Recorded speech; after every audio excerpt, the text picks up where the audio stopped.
कार्यवाहक मुख्यमंत्री नायब सिंह सैनी से मिले हरियाणा राइस मिलर्स एसोसिएशन के प्रतिनिधि। बैठक में आश्वासन के बाद खत्म की अपनी हड़ताल। प्रदेश की मंडियों में धान का उठान फिर से शुरू करने की घोषणा। प्रदेश की मंडियों में धान की फसल की आवक जारी। कार्यवाहक मुख्यमंत्री नायब सिंह सैनी ने कुरुक्षेत्र की पीपली अनाज मंडी पहुंचकर लिया व्यवस्था का जायजा। कहा, किसानों को कोई दिक्कत नहीं होने दी जाएगी। भाजपा प्रदेश अध्यक्ष मोहनलाल बड़ौली ने सोनीपत में की कार्यकर्ताओं और जनता से मुलाकात। प्रदेश में मिले स्पष्ट बहुमत को बताया प्रधानमंत्री नरेंद्र मोदी की नीतियों की जीत। और प्रदेश में दशहरे की तैयारियां हुई पूरी। कल होगा रावण दहन। आज दुर्गाष्टमी और नवमी पर किया गया कन्या पूजन।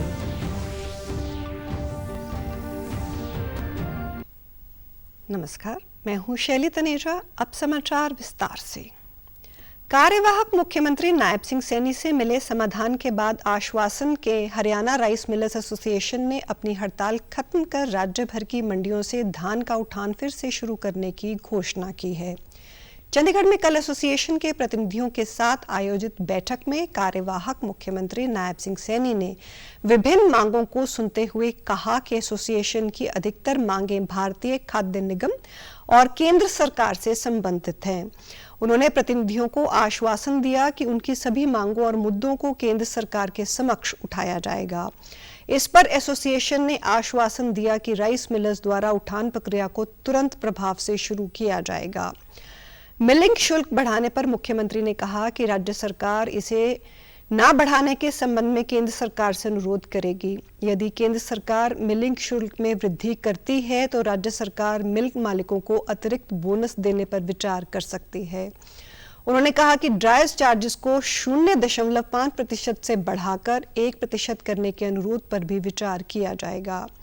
उन्होंने कहा कि हाइब्रिड धान के लिए आउट टर्न अनुपात को कम करने के लिए मिल मालिकों की मांग पर विचार करने की सिफारिश के साथ इस मामले को केंद्र सरकार के समक्ष उठाया जाएगा। भारतीय खाद्य निगम के प्रतिनिधियों के साथ आईआईटी खड़गपुर को एक अध्ययन का जिम्मा सौंपा गया है। इस अध्ययन दल के अक्टूबर-नवंबर में हरियाणा की चावल मिलों का दौरा करने की संभावना है।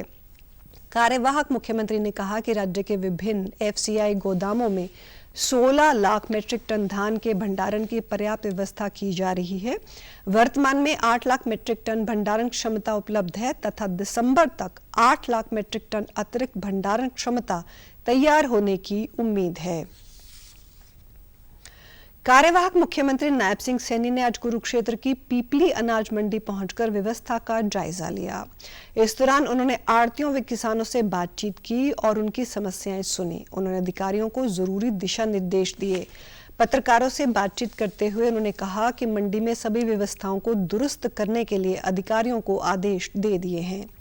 किसानों को किसी भी तरह की कोई दिक्कत या समस्या ना आने दी जाएगी। इस अवसर पर उन्होंने कांग्रेस पर निशाना साधते हुए कहा कि कांग्रेस भ्रष्टाचार में डूबी हुई पार्टी है। कांग्रेस झूठ बोलकर सत्ता हासिल करना चाहती थी, लेकिन अब उन पर कोई भी विश्वास नहीं कर रहा है। कार्यवाहक सीएम नायब सिंह सैनी ने कहा कि उन्होंने शपथ से पहले 25,000 युवाओं को नौकरी देने का वायदा किया था और इसे पूरा किया जाएगा। 17 मॉइस्चराइज से नीचे या 17 मॉइस्चराइज किसी की है, एक भी डेयरी मंडी में दिखाई नहीं देनी चाहिए। अधिकारियों को कहा है कि हमारा जो मॉइस्चराइजर 16.5 था उसके अंदर कट लगा है। किस अधिकारी ने लगा है या कोई और व्यक्ति है, किसी ने भी अगर वो कट किसान का लगाया उसके खिलाफ कार्रवाई के लिए मैंने कहा है कि तुरंत उसके खिलाफ कार्रवाई की जाए। आइंदा इस प्रकार की शिकायत किसान को न समस्या न परेशानी आनी चाहिए। हमने कहा था कि कांग्रेस भ्रष्टाचार की दलदल में फंसी हुई पार्टी है और कांग्रेस के ऊपर कोई विश्वास नहीं कर रहा है, क्योंकि ये झूठ बोल करके इन्होंने 2-3 राज्यों के अंदर सत्ता हथियाने का काम किया था। जल्दी हम युवाओं के लिए वो लिस्ट निकलने वाली है। हम भर्ती जो सबसे पहले मैं 25,000 बच्चों का जो मैंने कहा था उनके रिजल्ट तुरंत निकल जाएंगे। मुख्य सचिव डॉक्टर TVSN प्रसाद ने सभी प्रशासनिक सचिवों को राज्य की मंडियों में धान और बाजरा खरीद की व्यक्तिगत तौर पर निगरानी करने के निर्देश दिए हैं। उन्होंने कहा कि प्रशासनिक सचिव मंडियों का दौरा करें ताकि सुचारू खरीद के लिए सभी जरूरी प्रबंध सुनिश्चित किए जा सकें। वो आज मंडल आयुक्तों और उपायुक्तों के साथ खरीफ फसलों की खरीद, पराली जलाने और पटाखों की बिक्री तथा उपयोग के संबंध में एक वर्चुअल समीक्षा बैठक की अध्यक्षता कर रहे थे। इस दौरान उन्होंने अधिकारियों को कहा कि सभी मंडियों में खरीद प्रक्रियाओं में पारदर्शिता सुनिश्चित की जाए। उन्होंने निर्देश दिए कि किसानों से बातचीत करके खरीद प्रक्रिया के बारे में उनकी चिंता का समाधान किया जाए। उन्होंने आवक में बढ़ोतरी को देखते हुए मंडियों में पहले से मौजूद धान के उठान में तेजी लाए जाने के निर्देश दिए। मुख्य सचिव ने प्रदेश में पराली जलाने की घटनाओं की निगरानी और नियंत्रण के लिए तत्काल कार्रवाई करने के भी निर्देश दिए।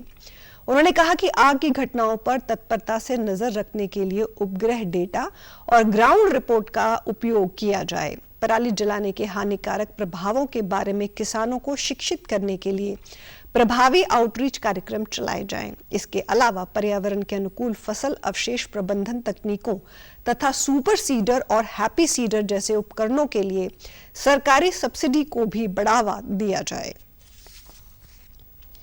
हरियाणा में धान की सरकारी खरीद 1 अक्टूबर से शुरू हो गई है। राइस मिलर्स एसोसिएशन की सफल मीटिंग के बाद ACS अंकुर गुप्ता आज अंबाला शहर अनाज मंडी का दौरा करने पहुंचे, जहां उन्होंने मंडी की खरीद उठान समेत अन्य व्यवस्थाओं का जायजा लिया। इस मौके अंकुर गुप्ता ने किसानों, आड़तियों और मिलर संचालकों से भी मुलाकात की। इस मीटिंग में किसानों ने धान की नमी में 17% की बजाय ज्यादा छूट देने की मांग रखी। उन्होंने बताया कि खरीद उठान और भुगतान सब ठीक चल रहा है। किसानों ने जो धान की नमी के मानकों को लेकर मांग रखी है उसे सरकार तक पहुंचाया जाएगा। थोड़ी बहुत मॉइस्चर की एक सजेशन आई है, वो गवर्नमेंट से टेकअप करेंगे, तो जो भी होगा यूनिफॉर्म होगा पूरे हरियाणा के लिए। Otherwise everything is going on smooth कि स्टेट गवर्नमेंट के सामने रखेंगे, जो भी फैसला होगा पूरे हरियाणा पे ही होगा। उठान तो हो रहा है, आपको चक्कर तो लगाओ, एक बाइट लेने से पहले चक्कर लगाओ। नई सरकार के गठन से पहले बाजरे की खरीद को लेकर प्रशासन एक्शन मोड में है। जिला उपायुक्त महावीर कौशिक ने आज भिवानी मंडी का औचक निरीक्षण किया। इस दौरान उन्होंने उठान समय पर ना होने पर कर्मचारियों को फटकार भी लगाई। भराई के समय सफाई ना होने को लेकर भी मंडी प्रधान को सख्त निर्देश दिए गए। मुख्य सचिव के निर्देश पर आला अधिकारी मंडियों का निरीक्षण कर रहे हैं। जिला उपायुक्त ने मंडी में बाजरे की खरीद का जायजा लिया और किसानों व आड़तियों से बातचीत की। इस दौरान जिला उपायुक्त ने बताया कि बाजरे व कपास की खरीद सुचारू रूप से चल रही है। सफाई को लेकर निर्देश दिए गए हैं। उन्होंने बताया कि भिवानी में 1 लाख मीट्रिक टन बाजरे की खरीद MSP पर की जानी है। अभी तक 11,000 मीट्रिक टन बाजरा खरीदा जा चुका है। पैदावार का उठान होते ही किसानों के खाते में पेमेंट की जा रही है। यहाँ तक अगर भिवानी मंडी की बात करें तो यहाँ मैंने जो खरीद की जा रही है एजेंसी द्वारा, SWC द्वारा, और उनसे बात की है, और जो मौके पे जो किसान मिले हैं उनसे बात की है, तो किसी भी किसान ने किसी तरह की कोई शिकायत मुझे नहीं बताई है। और आड़तियों से बात की है, तो जो बाजरा है वो MSP पे ख़रीदा जा रहा है, और जो मॉइस्चर है, मॉइस्चर की भी कोई शिकायत नहीं है, वो सारा प्रिस्क्राइब लिमिट में है। एक दो जो इशू है वो ये था कि कुछ डेयरियाँ हैं वो उनमें जो प्रॉपर सफाई नहीं की हुई है, उसमें मैंने जो मंडी के प्रधान हैं इनको बोला है कि सभी जो किसान हैं उनको हिदायत करें कि जो फसल की प्रॉपर सफाई करें ताकि उसके उठान में और उसके ऑक्शन में कोई दिक्कत ना आए। उसके बाद थोड़ा सा जो इशू है वो लिफ्टिंग का है। लगभग 40% जो इन्होंने प्रोक्योरमेंट की है एजेंसी ने, उसकी लिफ्टिंग हो चुकी है। लिफ्टिंग के लिए मैंने जो SWC के MD DM हैं उनको हिदायत की है कि वो और ट्रक बढ़ाएं। नूंह के जिला उपायुक्त धीरेन्द्र खड़गटा ने आज अनाज मंडियों का दौरा कर व्यवस्था का जायजा लिया। उन्होंने कहा कि यहां पर धान की खरीद कम है, यहां बाजरे की खरीद चल रही है। सभी मंडियों के लिए नोडल अधिकारी लगा दिए गए हैं। उन्होंने बताया कि नूंह और फिरोजपुर झिरका अनाज मंडी का दौरा किया गया है। 20-30% के करीब धान की फसल आ रही है। बाजरे की आवक जारी है। उन्होंने ये भी कहा कि गेट पास बनने में अगर किसी प्रकार की कोई दिक्कत आ रही है तो संबंधित मार्केट कमेटी सचिव को निर्देश दिए गए हैं। किसानों को बार बार चक्कर ना लगाना पड़े। कुल मिलाकर किसानों को अनाज मंडी में किसी प्रकार की दिक्कत ना हो, इसका पूरा ख्याल रखा जा रहा है। न्यूनतम समर्थन मूल्य 2625 रुपए प्रति क्विंटल की दर से बाजरे की खरीद की जा रही है। इतनी ज्यादा नहीं हुई है, लेकिन जो मंडी में प्रोक्योरमेंट लगातार जारी है। साथ ही साथ जो उठान है उसमें अब गलती आ गई है और लगभग हमारे पास 20 से 30% के आसपास सभी मंडियों में उठान हो रहा है। हमने सभी जितने भी स्टेक होल्डर्स हैं उनसे भी वहाँ पर मौके पे चेक किया। साथ ही साथ हमने ये भी चेक किया कि कोई अगर रजिस्टर करके नहीं आ पा, जिसने रजिस्टर कर दिया लेकिन फिर भी उसका कोई दिक्कत आ रही है गेट पास बनने में, तो उसके लिए हमने एक संबंधित जो सेक्रेटरीज हैं उनको डायरेक्शन दिया है कि सारी ऐसी जितनी भी हैं जिसमें कि कोई दिक्कत आ रही है उनको तुरंत कलेक्ट करके आप संबंधित एसडीएम को भेजें ताकि उनका वेरिफिकेशन हो सके और उसमें बंदे को दोबारा नहीं आना पड़े। और इसके लिए डेली रिपोर्ट भी हमें इसके लिए हमने पत्र भी भेज दिया। देखिए एमएसपी पे जो रेट तय किया गया है वो सभी मंडियों में प्रकाशित भी है। साथ ही साथ उसके द्वारा अलग अलग जो हमारी जो किस्में हैं उसके आधार पर अलग अलग रेट्स जारी है। हरियाणा में चालू खरीफ विपणन सीजन के तहत धान की सरकारी खरीद जारी है। अब तक प्रदेश भर में 7,25,158 मीट्रिक टन धान की खरीद हुई है। 1,61,922 मीट्रिक टन धान का उठान किया गया है। कैथल जिले में धान की सबसे ज्यादा खरीद हुई है। प्रदेश में फसल के बदले 155 करोड़ रुपए की राशि सीधे किसानों के बैंक खाते में भेजी जा चुकी है। इस बार ऑनलाइन गेट पास की सुविधा मिलने से किसानों को अपनी फसल बेचने में काफी सुविधा हुई है। अब तक राज्य की विभिन्न मंडियों में कुल 13,38,114 मीट्रिक टन धान की आवक हुई है। धान की खरीद का कार्य 15 नवंबर 2024 तक चलेगा। सरकार द्वारा निर्धारित न्यूनतम समर्थन मूल्य पर धान की खरीद की जा रही है। अन्य फसलों की बात करें तो रेवाड़ी में बाजरा की सर्वाधिक खरीद हुई है। धान के साथ साथ अन्य खरीफ फसलों को भी एमएसपी पर खरीदा जा रहा है। प्रदेश में 1 अक्टूबर से एमएसपी पर बाजरे की खरीद भी चल रही है। अब तक 1,31,384 मीट्रिक टन से अधिक बाजरा खरीदा जा चुका है। विधानसभा चुनाव में भारतीय जनता पार्टी को पूर्ण बहुमत मिलने पर प्रदेश अध्यक्ष मोहनलाल बड़ौली ने कल देर रात सोनीपत में अपने निवास स्थान पर जिले के कार्यकर्ता और आम लोगों के साथ मुलाकात की। इसमें राई से नवनिर्वाचित सदस्य और पूर्व मंत्री कृष्णा गहलावत, खरखोदा में पहली बार कमल खिलाने वाले पवन खरखोदा सहित अन्य लोग शामिल रहे। इस दौरान मोहनलाल बड़ौली ने कहा कि हरियाणा में जो स्पष्ट बहुमत आया है ये प्रधानमंत्री नरेंद्र मोदी की नीतियों की जीत है। प्रधानमंत्री का जो विशेष लगाव हरियाणा की जनता के साथ है ये उसके विश्वास की जीत है। हम जनता की पूजा करने वाले लोग हैं। हम सब जो यहाँ उपस्थित आम जनता की पूजा करने वाले लोग हैं। जनता को हम भगवान के रूप में देखते हैं। हमने भगवान के रूप में आशीर्वाद दिया है, तो इसलिए पहला निवेदन आप सबसे है, हमारी पार्टी की सरकार में मंत्री हो चाहे एमएलए हो चाहे एमपी हो, उसके अंदर जरा सा भी सरकार का घमंड नहीं आना चाहिए। बिल्कुल सेवक बनकर सेवा करेंगे जनता की। मैं इस बड़ी का प्रथम सेवक हूँ। उसी भाव के साथ जनता के बीच में रहेंगे और इस देश से समस्याओं का खात्मा करने के लिए हम आए यहाँ। राई से नवनिर्वाचित सदस्य कृष्णा गहलावत ने कहा कि ये जीत लोगों की जीत है जिन्होंने पार्टी पर विश्वास जताया। राई क्षेत्र को और ज्यादा विकसित किया जाएगा और रोजगार के अवसरों में सबसे ज्यादा भागीदारी यहाँ के निवासियों की होगी। और सबसे ज्यादा धन्यवादी तो मैं मेरे पार्टी के उन कार्यकर्ताओं की बूथ स्तर से लगाकर मंडल अध्यक्ष से लगाकर हमारे प्रदेश अध्यक्ष तक का बहुत मुझे साथ और सहयोग मिला। मेरे लिए ये बड़ी सौभाग्य की बात है कि जनता ने मेरे कामों को पसंद किया और हमारे प्रदेश अध्यक्ष की कार्य प्रणाली को पसंद किया। नायब सिंह सैनी जी हमारे मुख्यमंत्री उनको पसंद किया और देश के प्रधानमंत्री मोदी की कार्य नीतियों को सबने पसंद किया, जो गरीबों को आखिरी गरीब तक भी उनकी पॉलिसीज का फायदा हुआ है। पर मेरे विधायक रहते रहते मैं एक वादा करती हूँ, मूर्थल तक इस मेट्रो को लाके दिखाऊंगी। खरखौदा विधानसभा से पहली बार बीजेपी से विधायक बने पवन खरखौदा ने बताया कि प्रदेश के यशस्वी मुख्यमंत्री नायब सिंह सैनी और प्रदेश अध्यक्ष मोहनलाल बड़ौली के कुशल नेतृत्व में यहां पहली बार कमल खिला है और बीजेपी पार्टी द्वारा यहां विकास कार्यों को आगे बढ़ाया जा रहा है।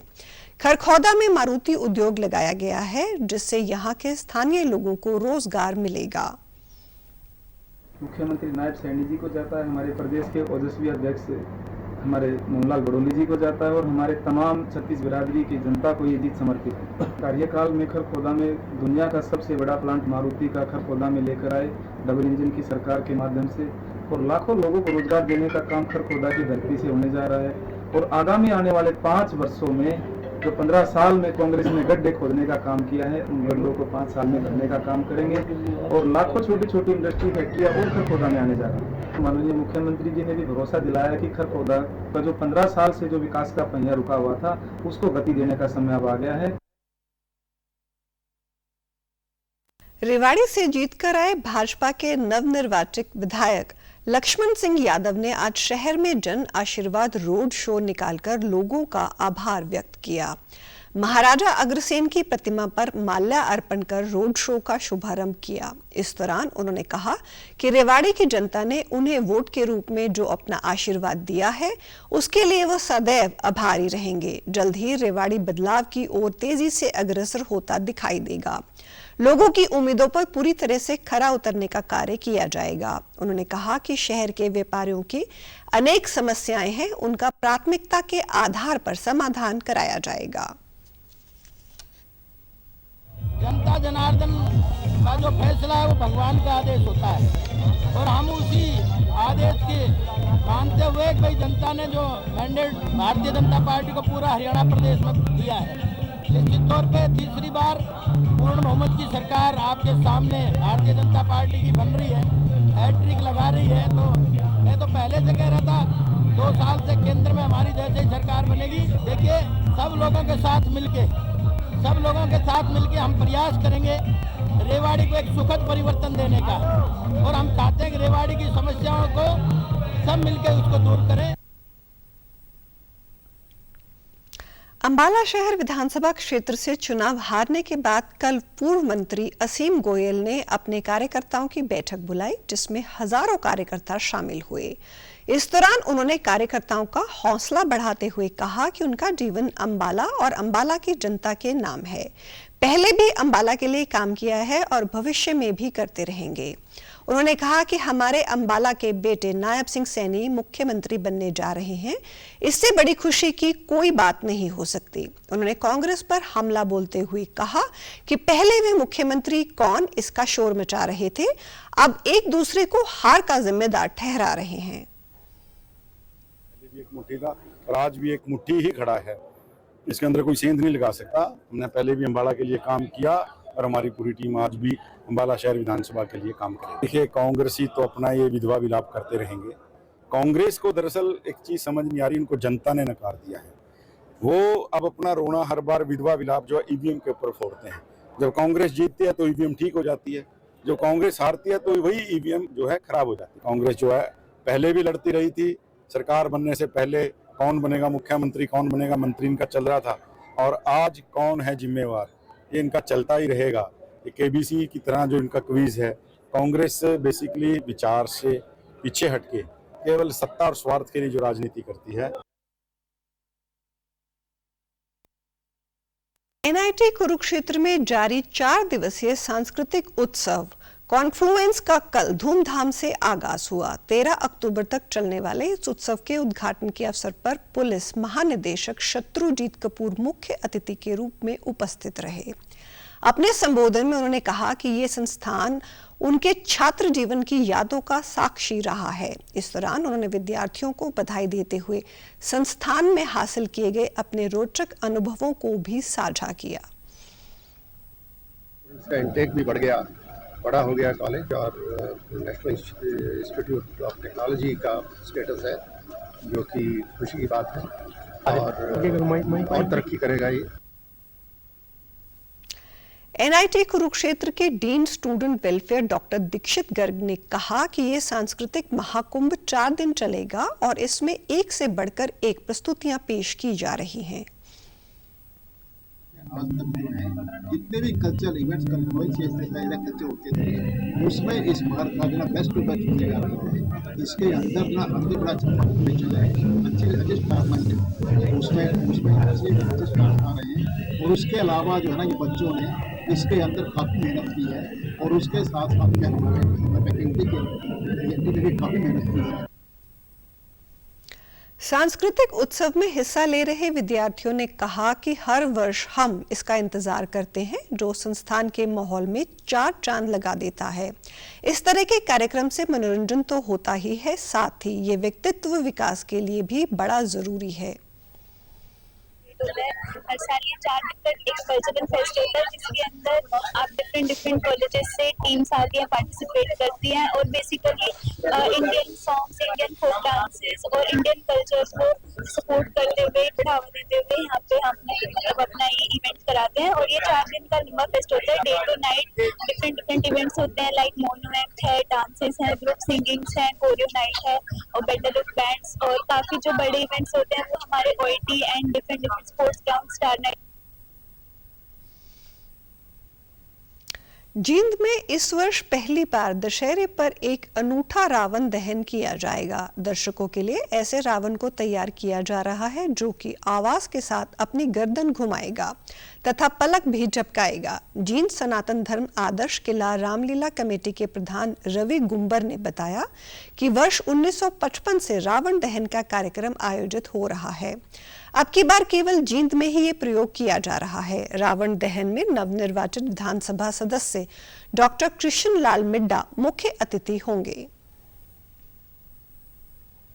आज तक लगातार रामलीला का मंचन हर साल करती आ रही है। धूमधाम से दशहरा पर विजयदशमी का त्यौहार इसी रामलीला समिति के कार्यकर्ताओं द्वारा, इसी रामलीला समिति के पदाधिकारियों द्वारा हर साल बड़े रूप में आयोजित किया जाता है। 12 तारीख को शनिवार के दिन अर्जुन स्टेडियम नियर रानी तालाब रावण, मेघनाथ और कुंभकर्ण के विशाल पुतलों का दहन किया जाएगा और भव्य आतिशबाजी का नजारा आप देखेंगे।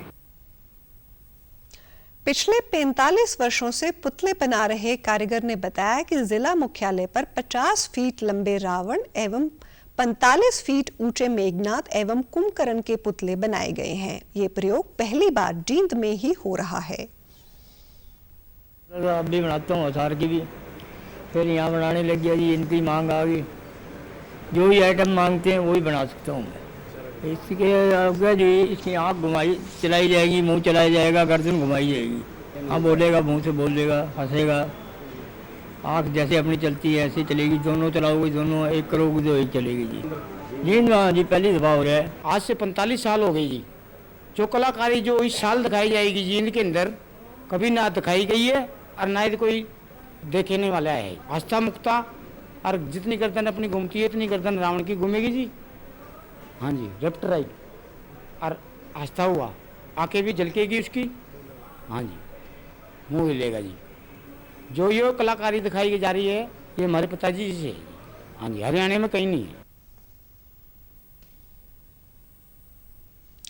दुशहरे का त्योहार मनाने के लिए अब तैयारियों को अंतिम रूप दिया जा रहा है। कल रावण दहन किया जाएगा। फरीदाबाद में दुशहरे के त्योहार पर हिंदू मुस्लिम भाईचारे की मिसाल देखने को मिली है। हर साल पीढ़ी दर पीढ़ी बागपत से कारीगरों का परिवार फरीदाबाद आकर रावण के पुतलों का निर्माण करता है। कारीगर नवाब ने बताया कि उसके दादा और पिता पिछले कई सालों से संस्थान में आकर पुतलों का निर्माण कर रहे हैं, जो आज भी जारी है। इस बार समय कम मिलने के कारण 50 फुट का रावण बनाया है। हम चाहते हैं कि आपसी भाईचारा बना रहे।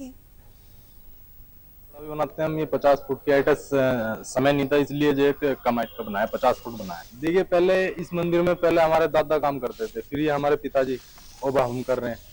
ठीक है जी, तो ये हम बरसों से करते आ रहे हैं और इससे एक मैसेज ये भी जाता है कि आपस में भाईचारा बना रहे। हम जो सुनते हैं अब अपने बड़ों से, ये जब मंदिर बना था तो हमारे जो दादा थे और जो यहाँ के जो बड़े बुजुर्ग थे वो सब साथ थे इसकी नींव रखवाने में। हमारे दादा भी थे। ठीक है, तो हम यहाँ काफी टाइम से काम कर रहे हैं, कर्तव्य समझकर इस मंदिर की सेवा करते हैं।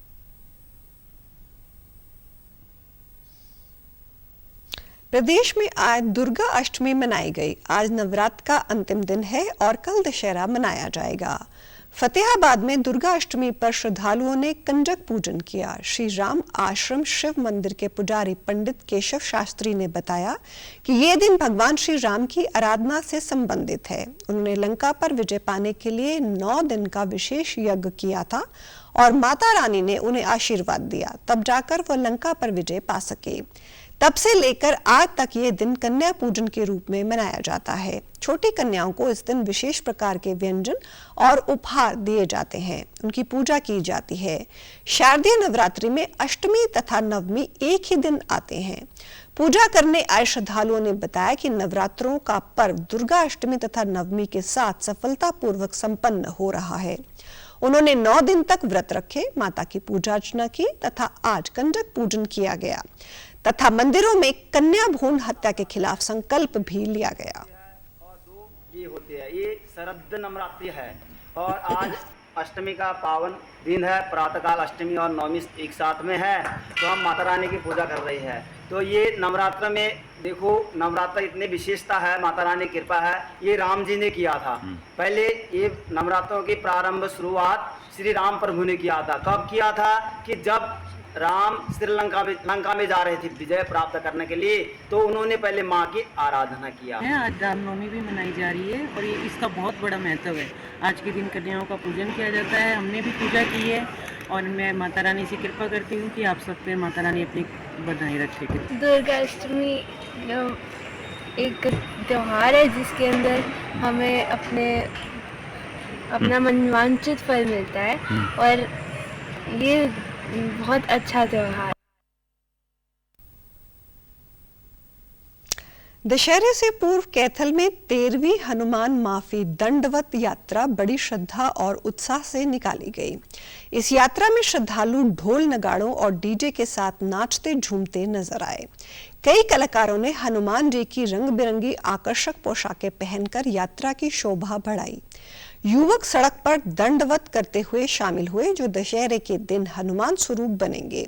श्री राम सेवा समिति के सदस्य रॉबिन बजाज ने कहा कि बड़ी श्रद्धा और उत्साह से ये यात्रा निकाली जा रही है। उन्होंने कहा कि उनके पूर्वज भारत पाकिस्तान बंटवारे से पूर्व भी पाकिस्तान में ऐसी ही हनुमान माफी दंडवत यात्रा निकालते थे और हम अपने पूर्वजों के नक्शे कदमों पर चलते हुए कैथल में हर वर्ष ये आयोजन करते हैं। ये यात्रा निकालकर हम हनुमान जी से अपनी भूलों की माफी मांगते हैं। किसी पर भार ना चढ़े। प्रधान जो थे बिल्ला भगत जी, जो पाकिस्तान से आए हुए थे, वो उन्होंने परंपरा चलाई थी। उनका आशीर्वाद लेते हुए ये तभी संस्थाएं बनी हैं और ये चलती आ रही हैं। लगभग 70 से 80 हनुमान जो बनते हैं दशहरे वाले दिन, और हर रोज 5 तारीख के बाद दंडोत यात्रा निकाली जा रही है शहर के अंदर। हमें 13 साल हो गए ऐसे ही दंडवत परिक्रमा मतलब निकालते हुए। जींद जिले के जुलाना क्षेत्र के निवासी दीपक लाठर ने सीनियर नेशनल चैंपियनशिप में गोल्ड मेडल जीतकर क्षेत्र का नाम रोशन किया है। दीपक लाठर के मेडल जीतने से गांव व क्षेत्र में खुशी का माहौल है। दीपक ने सीनियर नेशनल चैंपियनशिप में 297 किलोग्राम भार उठाकर गोल्ड पर कब्जा जमाया। उनकी ये उपलब्धि क्षेत्र के युवाओं के लिए प्रेरणा बन गई है। गांव पहुंचने पर विजेता खिलाड़ी के स्वागत में कार्यक्रम आयोजित किया जाएगा। दीपक के पिता विजेंद्र सिंह एक किसान है और माता गृहिणी है। दीपक लाठर के पिता ने बताया कि 7 से 9 अक्टूबर तक हिमाचल में आयोजित सीनियर नेशनल चैंपियनशिप में बेहतरीन प्रदर्शन करते हुए दीपक ने गोल्ड मेडल जीता है। दीपक ने इससे पहले भी कॉमनवेल्थ में गोल्ड मेडल जीता था। दीपक को प्रधानमंत्री नरेंद्र मोदी भी सम्मानित कर चुके हैं। उनके परिवार का सपना है कि दीपक ओलंपिक में खेलकर देश के नाम गोल्ड मेडल जीते।